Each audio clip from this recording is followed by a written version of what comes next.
မဖြစ်နိုင်တော့ဘူးနေပါစေတော့အရှုံးပေးလိုက်တော့မယ်ဆိုတော့အတွေးကတင့်ကိုဝါမြုံနေပြီလားโอเคဒါလူတော်တော်များများနေ့စဉ်နဲ့များရင်ဆိုင်ကြုံတွေ့နေရတဲ့အရာလေးပဲဖြစ်တယ်ဒါပေမဲ့ဒီနေရာမှာတင်သိထားရမယ့်အချက်ကအခုလိုမျိုးဆင်းရဲဒုက္ခပေါင်းစုံကိုတင်ရင်ဆိုင်နေရပြီဆိုရင်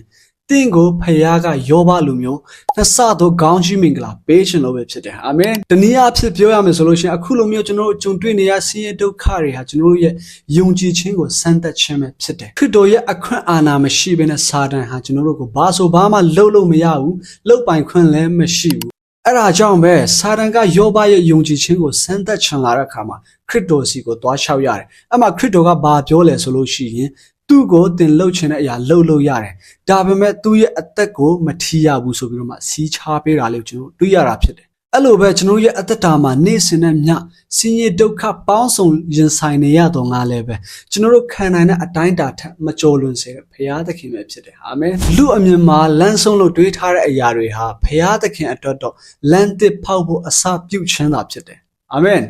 ဆိုတော့တင်ဒီကနေ့ရင်ဆိုင်နေရတဲ့ဆင်းရဲဒုက္ခပြဿနာတွေဟာတင်ထက်ကြီးမားခြင်းကြီးမားလိမ့်မယ်။ဒါမဲ့တင်ရဲ့ဖရာသခင်ထက်တော့မကြီးမားနိုင်ဘူး။ဒါကြောင့်ဒီနေရာမှာတင်သိထားရမယ့်အချက်ကအတားဆီးဆိုတာဖရာသခင်ရဲ့